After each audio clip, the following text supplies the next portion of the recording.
ಸ್ನೇಹಿತರೆಲ್ಲರಿಗೂ ನಮಸ್ಕಾರ. 36 ದಿನಕ್ಕೆ ಕಾಲಿಟ್ಟಿರೋ ಗಲ್ಫ್ ಯುದ್ಧದಲ್ಲಿ ಅಮೆರಿಕಾಗೆ ದೊಡ್ಡ ಆಘಾತ ಆಗಿದೆ. ಇರಾನ್ ಅಮೆರಿಕಾದ ವಾಯುಪಡೆ ಮೇಲೆ ಸರ್ಪ್ರೈಸ್ ಹೊಡೆತವನ್ನು ಮಾಡಿದೆ. ಒಂದೇ ದಿನ ಹಿಂಡು ಏರ್ಕ್ರಾಫ್ಟ್ಗಳನ್ನು ಹೊಡೆದು ಹಾಕಿದ್ದೀವಿ ಅಂತ ಇರಾನ್ ಖುದ್ದು ಹೇಳಿಕೆ ಕೊಟ್ಟಿದೆ. ಇದನ್ನು ಅಮೇರಿಕನ್ ಅಧಿಕಾರಿಗಳು ಕೂಡ ಒಂದು ರೀತಿಯಲ್ಲಿ ನಿಜ ಇದೆ ಅಂತ ಮಾಹಿತಿಯನ್ನು ಕೂಡ ಹೇಳಿದ್ದಾರೆ. ಇರಾನ್ ಹೇಳಿದ್ದಷ್ಟೇ ಅಂತಲ್ಲ, ಡ್ಯಾಮೇಜ್ ಆಗಿರೋದನ್ನು ಒಪ್ಪಿಕೊಂಡಿದ್ದಾರೆ. ಇಂಥ ಟ್ರಂಪ್ ಕೂಡ ಈ ಬಗ್ಗೆ ರಿಯಾಕ್ಷನ್ ಕೊಡುವಾಗ ವಿಚಿತ್ರ ಹೇಳಿಕೆಯನ್ನು ಕೊಟ್ಟಿದ್ದಾರೆ. ಇನ್ನೊಂದು ಕಡೆ ಇರಾನ್ ಮೇಲೆ ಅಮೆರಿಕ ಅಣ್ವಸ್ತ್ರ ಪ್ರಯೋಗವನ್ನು ಮಾಡ್ಬೋದು ಅನ್ನೋ ಭಯ ಇರಾನ್ ಆಡಳಿತಕ್ಕೆ ಶುರುವಾಗಿದೆ. ಶಿಲಾಯುಗಕ್ಕೆ ಕಳಿಸ್ತೀವಿ ಅನ್ನೋ ಟ್ರಂಪ್ ಹೇಳಿಕೆಗೆ ಇರಾನ್ ಅಧ್ಯಕ್ಷ ಮಸೂದ್ ಆತಂಕವನ್ನು ವ್ಯಕ್ತಪಡಿಸಿದ್ದಾರೆ. ಮುಂದೆ ಏನೋ ನಡೆಯುತ್ತೋ ಅನ್ನೋ ಕಳವಳವನ್ನು ಕೂಡ ಹೊರಹಾಕಿದ್ದಾರೆ. ಏಪ್ರಿಲ್ 6 ಅಂದರೆ ಟ್ರಂಪ್ ಕೊಟ್ಟಿದ್ದ ಡೆಡ್ಲೈನ್ ಹತ್ರ ಬರೆದಿದ್ದಾಗೆ ಎಲ್ಲ ಬೆಳವಣಿಗೆಗಳು ಕೂಡ ಫಾಸ್ಟಾಗಿ ಮೂವ್ ಆಗ್ತಿದೆ. ಎಲ್ಲವನ್ನ ಒನ್ ಬೈ ಒನ್ ಆಗಿ ಕ್ವಿಕ್ ಆಗಿ ಈ ವಿಡಿಯೋದಲ್ಲಿ ನೋಡೋಣ. ನಾವು ಮೊದಲಿಗೆ ಸ್ನೇಹಿತರೆ ಇರಾನ್ ಹೊಡೆದಿರೋ ಜೆಟ್ಗಳ ಸ್ಟೋರಿಯನ್ನು ನೋಡಿಬಿಡೋಣ. ನೋಡಿ, ಇರಾನ್ ಹತ್ರ ನೌಕಾಪಡೆ ಇಲ್ಲ, ವಾಯುಪಡೆ ಇಲ್ಲ, ಏರ್ ಡಿಫೆನ್ಸ್ ಸಿಸ್ಟಮ್ ಕೂಡ ಇಲ್ಲ, ರಾಕೆಟ್ ಲಾಂಚರ್ಸ್ ಇಲ್ಲ, ಎಲ್ಲವನ್ನು ನಾವು ಹೊಡೆದು ಹಾಕಿದ್ದೀವಿ, ಎಲ್ಲವನ್ನ ನಾವು ನಾಶ ಮಾಡಿದ್ದೀವಿ ಅಂತ ಅಮೇರಿಕ ಯುದ್ಧ ಶುರುವಾದ 3 ದಿನಕ್ಕೆ ಡಿಕ್ಲೇರ್ ಮಾಡಿತ್ತು. ಈಗ ಅದೇ ಇರಾನ್ ಅಮೇರಿಕ ವಾಯುಪಡೆಯ ಬಲಿಷ್ಠ ಫೈಟರ್ ಜೆಟ್ಗಳನ್ನು ಹೊಡೆದು ಹಾಕಿದೆ. ಈ ಬಗ್ಗೆ ಇರಾನ್ ಅಮೇರಿಕ ಇಬ್ಬರು ಕೂಡ ಮಾಹಿತಿ ಕೊಟ್ಟಿದ್ದಾರೆ. ಇರಾನ್ ಹೇಳಿರೋ ಪ್ರಕಾರ ರೀಸೆಂಟ್ ಆಗಿ ನಡೆದ ದಾಳಿಯಲ್ಲಿ ಅಮೇರಿಕದ 5 ಹೆಲಿಕಾಪ್ಟರ್ಗಳು, ಒಂದು F-35 ಮತ್ತು ಒಂದು F-15 ಮತ್ತು ಈಗಲ್ A-10 ಜೆಟ್ ನಾಶ ಆಗಿದೆ. ಹಾರ್ಮುಜ್ ಜಲಸಂಧಿಯಲ್ಲಿ ಒಂದು F-35 ಅನ್ನು ಹೊಡೆದಾಕಿದ್ವಿ. ಅದರಲ್ಲಿ ಪೈಲಟ್ ಕೆಳಗೆ ಬಿದ್ದರು, ಅವರನ್ನು ಹುಡುಕೋಕೆ ಅಂತೇಳಿ ಅಮೆರಿಕ ಹಿಂಡು ಹೆಲಿಕಾಪ್ಟರ್ಗಳನ್ನು ಆ ಭಾಗದಲ್ಲಿ ಕಳಿಸಿತ್ತು. ಈಗ ಆ ಹೆಲಿಕಾಪ್ಟರ್ಗಳು ಹುಡುಕೋಕೆ ಬಂದವರಲ್ಲೂ ಕೂಡ 5 ಹೆಲಿಕಾಪ್ಟರ್ಗಳನ್ನು ಹೊಡೆದು ಹಾಕಿದ್ದೀವಿ ಅಂತ ಇರಾನ್ ಕ್ಲೇಮ್ ಮಾಡ್ತಿದೆ. ಅಷ್ಟು ಮಾತ್ರ ಅಲ್ಲ, ಇನ್ನು ಒಂದಿಷ್ಟು ಹೆಲಿಕಾಪ್ಟರ್ಗಳಿಗೆ ಡ್ಯಾಮೇಜ್ ಕೂಡ ಮಾಡಿದ್ದೀವಿ ಅಂತ ಅಲ್ಲಿಂದ ಅವು ತಪ್ಪಿಸಿಕೊಂಡು ಹೆದರಿಕೊಂಡು ಓಡಿ ಹೋಗಿದ್ದಾವೆ. ನಾವು ಹೆಂಗೆ, ನಮ್ಮ ತಾಕತ್ತು ಹೆಂಗೆ ಅಂತ ಸರ್ಕಾರಿ ಮಾಧ್ಯಮಗಳು, ಇರಾನ್ನ ಸರ್ಕಾರಿ ಮಾಧ್ಯಮಗಳು ರಿಪೋರ್ಟ್ ಮಾಡ್ತಿವೆ. ಆದರೆ ಈ ಮಾಹಿತಿಯನ್ನು ಅಮೆರಿಕದ ಸೇನೆ ಈ ವಿಡಿಯೋ ರೆಕಾರ್ಡ್ ಆಗೋ ತನಕ ಕನ್ಫರ್ಮ್ ಮಾಡಿರಲಿಲ್ಲ. ಆದರೆ ಟ್ರಂಪ್ ಪರೋಕ್ಷವಾಗಿ ಒಪ್ಪಿಕೊಂಡಂಗೆ ಕಾಣ್ತಾ ಇದೆ. ಇನ್ನು ಅವರ ಸ್ಟೇಟ್ಮೆಂಟ್ ನೋಡೋದಾದರೆ, ನಾವು ಈಗ ಯುದ್ಧದಲ್ಲಿದ್ದೀವಿ, ನಮ್ಮ ಜೆಟ್ ಹೊಡೆದಿರೋದ್ರಿಂದ ಮಾತುಕತೆ ಮೇಲೇನು ಪರಿಣಾಮ ಬೀರಲ್ಲ ಅಂತ ಟ್ರಂಪ್ ಹೇಳಿಕೊಟ್ಟಿದ್ದಾರೆ. ಆ ಮೂಲಕ ಭಾರತ ಪಾಕ್ ಕದನದಲ್ಲಿ ಬಾಯಿ ಬಿಟ್ಟರೆ ಅಷ್ಟು ಜೆಟ್ ಬಿದ್ದಿತ್ತು, ಇಷ್ಟು ಜೆಟ್ ಬಿದ್ದಿತ್ತು, ನಾನು ಯುದ್ಧ ನಿಲ್ಲಿಸಿದೆ, ನಾನು 8 ಯುದ್ಧ ನಿಲ್ಲಿಸಿದೆ ಅಂತ ಹೇಳ್ತಾ ಇದ್ದ ಅಮೇರಿಕದ ಅಧ್ಯಕ್ಷ ಭಾರತದ ಅಥವಾ ಪಾಕ್ದಂತ ಎಲ್ಲಿಯೂ ಕೂಡ ಹೇಳಿರಲಿಲ್ಲ. ಜೆಟ್ ಬಿತ್ತು ಅಂತ ಮಾತ್ರ ಹೇಳ್ತಾ ಇದ್ರು. ನಾನು ನಿಲ್ಲಿಸಿದೆ ಅಂತ ಹೇಳಿ ದಿನ ಬೆಳಗಾದ್ರೆ ಹೇಳ್ಕೊಂತ ಓಡಾಡ್ತಿದ್ರು. ಇನ್ನು ಬ್ಯೂಟಿಫುಲ್ ಜೆಟ್ಸ್ ಹೋದವು, 10 ಹೋದವು, ಹೈಟೆಕ್ ಎಲ್ಲ ಹೋದವು ಅಂತೇಳಿ ಹೇಳ್ತಾ ಇದ್ರು. ಈಗ ನೋಡಿದ್ರೆ ವಾರಲ್ಲಿ ಇದ್ದೀವ್ರಿ, ಹೋದ್ರೆ ಏನಾಗಲ್ಲ ಅನ್ನೋ ಥರದ ಹೇಳಿಕೆಯನ್ನು ಕೊಟ್ಟಿದ್ದಾರೆ. ಇನ್ನು ಅಮೆರಿಕದ ಮೀಡಿಯಾಗಳ ರಿಪೋರ್ಟ್ ಪ್ರಕಾರ ನೋಡಿದ್ರು ಕೂಡ, ಇರಾನ್ ಮೀಡಿಯಾ, ಅಮೇರಿಕನ್ ಮೀಡಿಯಾ ಅವರು ರಿಪೋರ್ಟ್ ಪ್ರಕಾರ ನೋಡಿದ್ರು ಕೂಡ ಈ ಯುದ್ಧದಲ್ಲಿ ಇರಾನ್ ಕೆಲ ವಿಮಾನಗಳನ್ನು ಹೊಡೆದು ಹಾಕಿರೋದು ನಿಜ. ಅದರಲ್ಲೂ ಕೂಡ F-35 ಮತ್ತು F-35 ಸ್ಟ್ರೈಕ್ ಈಗಲ್ ಸಂಪೂರ್ಣ ಕೂಡ ನಾಶ ಆಗಿದೆ ಅಂತ ಹಿರಿಯ ಅಧಿಕಾರಿಗಳನ್ನು ಉಲ್ಲೇಖಿಸಿ ಅಮೆರಿಕದ ಮಾಧ್ಯಮಗಳು ಕೂಡ ರಿಪೋರ್ಟ್ ಮಾಡ್ತಿವೆ. ಇನ್ನು F-15 ಈಗ ಈ ಕದನದಲ್ಲಿ ಮುಂಚೂಣಿಯಲ್ಲಿ ಕಾದಾಡ್ತಿರೋ ವಿಮಾನ, ತುಂಬ ಅಡ್ವಾನ್ಸ್ ಕೂಡ ಹೌದು. ಇದರಲ್ಲಿ 2 ಪೈಲಟ್ಗಳು ಇದ್ದರೂ ಕೂಡ ಆ ಪೈಕಿ ಒಬ್ಬರನ್ನ ಅಮೆರಿಕದ ಪಡೆಗಳು ಸೇಫ್ ಆಗಿ ರಕ್ಷಣೆ ಮಾಡಿವೆ. ಆ ಪೈಲಟ್ ಬದುಕುಳಿದಿದ್ದಾರೆ. ಸದ್ಯ ಅವರಿಗೆ ಅಮೆರಿಕದ ಸೇನೆಯಿಂದಲೇ ಟ್ರೀಟ್ಮೆಂಟ್ ಕೊಡಲಾಗ್ತಿದೆ. ಆದರೆ ಇನ್ನೊಬ್ಬ ಪೈಲಟ್ ಏನಾಗಿದ್ದಾರೆ ಅನ್ನೋ ಸುಳಿವು ಕೂಡ ಅವರಿಗೆ ಸಿಕ್ಕಿಲ್ಲ. ಅವರು ಇನ್ನೂ ಹುಡುಕಾಟವನ್ನು ಕೂಡ ಮುಂದುವರಿಸಿದ್ದಾರೆ. ಹೀಗಾಗಿ ಇರಾನ್ ಸೇನೆ ಭಾರೀ ಕ್ಯಾಂಪೇನನ್ನು ಶುರು ಮಾಡಿದೆ.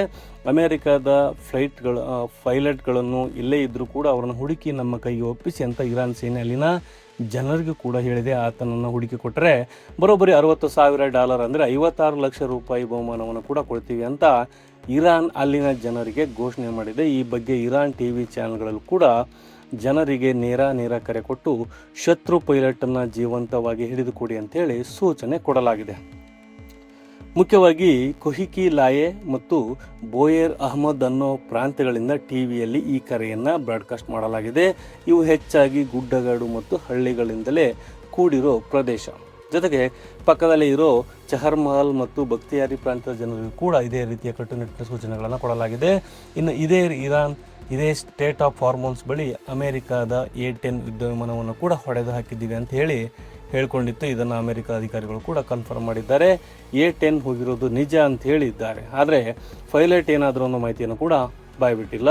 A-10 ಕೂಡ ಅಮೆರಿಕದ ಅತ್ಯಂತ ಡೇಂಜರಸ್ ಗ್ರೌಂಡ್ ಅಟ್ಯಾಕ್ ಏರ್ಕ್ರಾಫ್ಟ್. ಇದು ಶತ್ರುಗಳ ವಾಹನ ಮತ್ತು ಗ್ರೌಂಡ್ ಫೋರ್ಸ್ಗಳ ಮೇಲೆ ಹತ್ತಿರದಿಂದ ವಿಪರೀತ ಗುಂಡಿನ ಮಳೆ, ಶೆಲ್ಗಳ ಮಳೆ ಹಾಗೆ ಮಿಸೈಲ್ಗಳನ್ನು ಸುರಿಸೋಕೆ ಇದನ್ನು ಡಿಸೈನ್ ಮಾಡಲಾಗಿದೆ. ಮತ್ತೊಂದು ಕಡೆ ಹೆಲಿಕಾಪ್ಟರ್ ನಾಶದ ಬಗ್ಗೆ ಅಮೆರಿಕ ಕಡೆಯಿಂದ ಯಾವುದೇ ಕನ್ಫರ್ಮೇಷನ್ ಕೂಡ ಬಂದಿಲ್ಲ. ಆದರೆ ಕೆಲ ಮೀಡಿಯಾಗಳು, ಅಮೆರಿಕನ್ ಮೀಡಿಯಾಗಳು ಕೂಡ ಕೆಲ ಹೆಲಿಕಾಪ್ಟರ್ಗಳಿಗೆ ಡ್ಯಾಮೇಜ್ ಆಗಿರ್ಬೋದು, ಇನ್ನು ಕೆಲವು ಬಿದ್ದಿರೋ ಚಾನ್ಸಸ್ ಕೂಡ ಇದೆ ಅಂಥೇಳಿ ರಿಪೋರ್ಟ್ ಮಾಡ್ತಿದೆ. ಈ ಬಗ್ಗೆ ಇನ್ನಷ್ಟೇ ಅಧಿಕೃತ ಮಾಹಿತಿ ಕೂಡ ಸಿಗಬೇಕು. ಸೊ ಕಳೆದ ಕೆಲ ಗಂಟೆಗಳಲ್ಲಿ ಲಾಸ್ಟ್ 24 ಅವರ್ಸಲ್ಲಿ ಮೇಜರ್ ಲೆವೆಲ್ನ ಕಾದಾಟ ಆಗಿದೆ ಇರಾನ್ ಮತ್ತು ಅಮೆರಿಕದ ನಡುವೆ. ಸೊ ಇರಾನ್ ಯುದ್ಧ ಶುರುವಾದಾಗಿಂದ ಇದೇ ಮೊದಲ ಬಾರಿಗೆ ದೊಡ್ಡ ಮೇಲುಗೈಯನ್ನು ಸಾಧಿಸಿದೆ. ಇನ್ನು ಏರ್ಕ್ರಾಫ್ಟ್ಗಳ ನಾಶದ ಸುದ್ದಿ ಇರಾನ್ ಒಳಗಡೆ ಸಂಭ್ರಮಕ್ಕೆ ಕೂಡ ಕಾರಣ ಆಗಿದೆ. ರಾತ್ರಿ ಇರಾನ್ ಜನ ರಾಜಧಾನಿ ಟೆಹರಾನ್ ಬೀದಿಗಳಲ್ಲಿ ಸಂಭ್ರಮಾಚರಣೆ ಮಾಡಿದ್ದಾರೆ. ಇರಾನ್ಗೆ ಸಿಕ್ಕಿರೋ ಈ ಒಂದು ಮುನ್ನಡೆಯಿಂದ ದೇಶದ ಏರ್ ಡಿಫೆನ್ಸ್ ಸಿಸ್ಟಮನ್ನು ತಾಕತ್ತು ನೋಡ್ರಿ ಅಂತ ಹೇಳಿ ಅಲ್ಲಿನ ಜನ ಘೋಷಣೆಗಳನ್ನು ಕೂಗ್ತಿದ್ದಾರೆ. ಇದು ಜಾಗತಿಕ ರಕ್ಷಣಾ ಲೋಕದಲ್ಲಿ ಕೂಡ ತೀವ್ರ ಚರ್ಚೆಗೆ ಕಾರಣ ಆಗ್ತಾ ಇದೆ. ಅಮೆರಿಕದ ಅಷ್ಟು ಹೈಟೆಕ್ ಜೆಟ್ಗಳನ್ನು ಕೂಡ ಇರಾನ್ ಹೊಡೆದು ಹಾಕಿರೋದು ಹೇಗೆ, ಏರ್ ಡಿಫೆನ್ಸ್ ನಾಶ ಮಾಡಿದ್ದೀವಿ ಅಂತ ಹೇಳ್ತಾರೆ.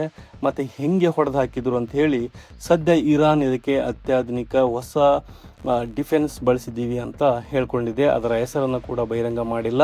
ಅಲ್ಲದೆ ಇರಾನ್ ಏರ್ ಡಿಫೆನ್ಸ್ ಸಿಸ್ಟಮ್ಗಳನ್ನು ನಾವು ಆಲ್ರೆಡಿ ನಾಶ ಮಾಡಿದ್ದೀವಿ ಅಂತ ಟ್ರಂಪ್ ಈ ಹಿಂದೆ ಹೇಳಿದ್ರಲ್ಲ, ಈಗ ಟ್ರಂಪ್ ಹೇಳಿಕೆ ಅವರಿಗೆ ಸುಳ್ಳು ಅಂತ ಗೊತ್ತಾಯ್ತಲ್ಲ ಅಂತ ಇರಾನ್ನ ಕತಮ್ ಅಲ್ ಅನ್ಬಿನಿಯಾ ಸೆಂಟ್ರಲ್ ಮಿಲಿಟರಿ ಹೆಡ್ ಕ್ವಾರ್ಟರ್ಸ್ನ ವಕ್ತಾರ ಇಬ್ರಾಹಿಂ ಟಿವಿಯಲ್ಲಿ ಭಾಷಣ ಮಾಡಿದ್ದಾರೆ.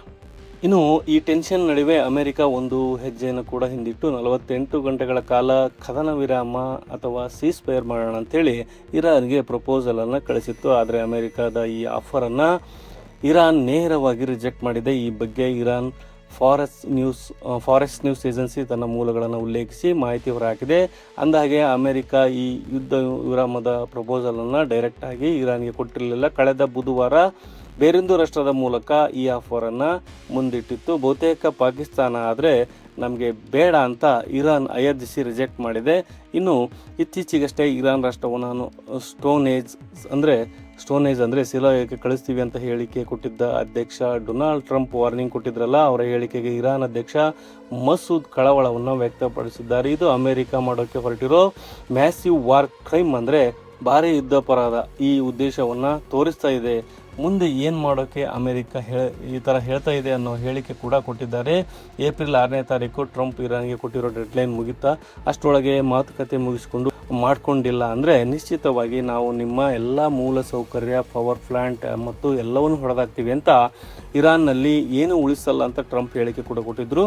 ಅದು ಈಗ ಏಕಕಾಲದಲ್ಲಿ ಹೊಡಿತೀವಿ ಅಂತ ಕೂಡ ಹೇಳಿದರು. ಹೀಗಾಗಿ ಅಮೆರಿಕ ಟ್ಯಾಕ್ಟಿಕಲ್ ನ್ಯೂಕ್ಲಿಯರ್ ವೆಪನನ್ನು ಏನಾದರೂ ಬಳಸುತ್ತಾ ಅಥವಾ ಬೇರೆ ಯಾವುದಾದ್ರೂ ಆಯುಧ ಬಳಸುತ್ತಾ ಅನ್ನೋ ಅನುಮಾನ ಕೂಡ ಶುರುವಾಗಿದೆ.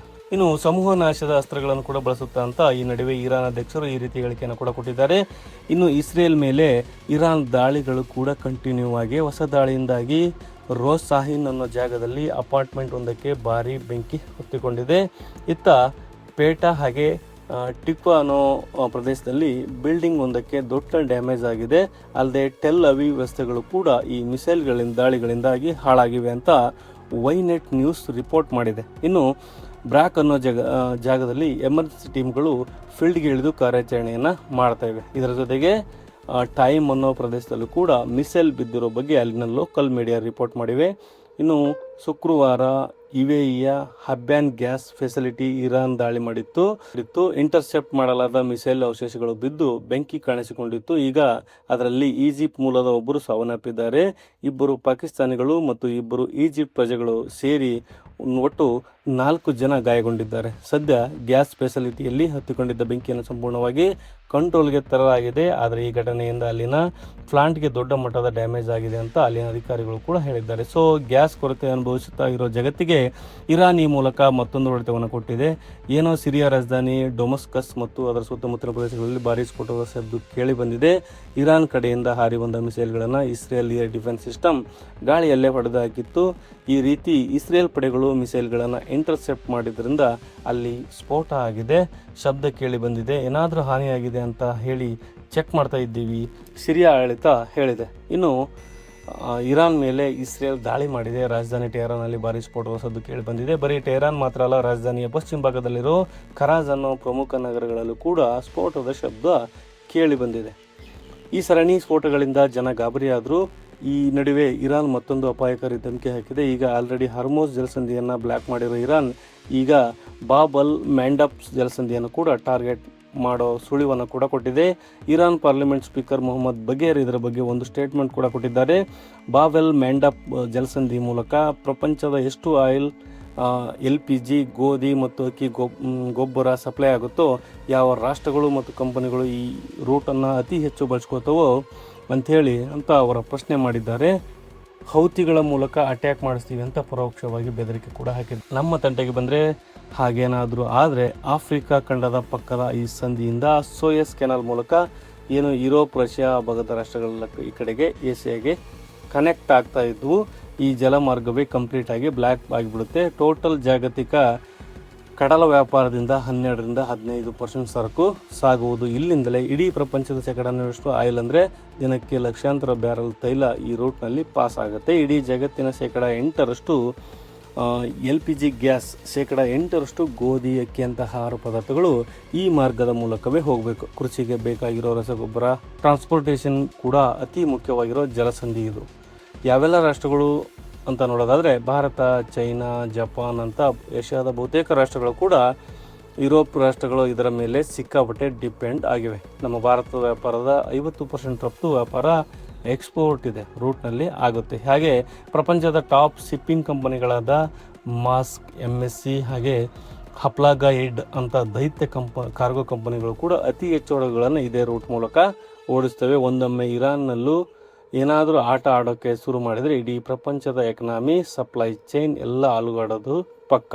ಆಫ್ರಿಕಾ ಖಂಡಕ್ಕೆ ರೌಂಡ್ ಹೊಡ್ಕೊಂಡು ಹೋಗಬೇಕಾಗತ್ತೆ. ಈ ಸಂಧಿ ಓಪನ್ ಆಗಿಲ್ಲ ಅಂತ ಹೇಳಿದರೆ ಏನೋ ಹಾರ್ಮೋನ್ ಜಲಸಂಧಿ ಮೂಲಕ ಸಾಗುವ ಕಮರ್ಷಿಯಲ್ ಹಡಗುಗಳಿಗೆ ಭದ್ರತೆ ಕೊಡಬೇಕು ಅಂತ ಬಹ್ರೇನ್ ವಿಶ್ವಸಂಸ್ಥೆಯಲ್ಲಿ ನಿರ್ಣಯ ಮಂಡಿಸಿತ್ತು. ಅದಕ್ಕೆ ವೋಟಿಂಗ್ ಕೂಡ ನಡೀಬೇಕಾಗಿತ್ತು ಶನಿವಾರ. ಆದರೆ ಈ ಡ್ರಾಫ್ಟ್ ಬಗ್ಗೆ ಚರ್ಚೆಗಳು ಜೋರಾಗಿರೋದ್ರಿಂದ ವೋಟಿಂಗನ್ನು ಮುಂದೂಡಿಕೆ ಮಾಡಲಾಗಿದೆ.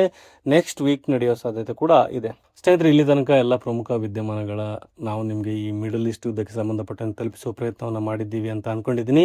ಈ ವಿಡಿಯೋ ಇಷ್ಟ ಆದರೆ ದಯವಿಟ್ಟು ಲೈಕ್ ಮಾಡಿ, ಹಾಗೆ ನನ್ನ ಚಾನಲ್ಗೆ ಹೊಸಬರಾಗಿದ್ದರೆ ಸಬ್ಸ್ಕ್ರೈಬ್ ಮಾಡಿ. ಮುಂದಿನ ವಿಡಿಯೋದಲ್ಲಿ ಮತ್ತೆ ಸಿಗ್ತೀನಿ. ಅಲ್ಲಿವರೆಗೂ ಜೈ ಹಿಂದ್, ಜೈ ಕರ್ನಾಟಕ.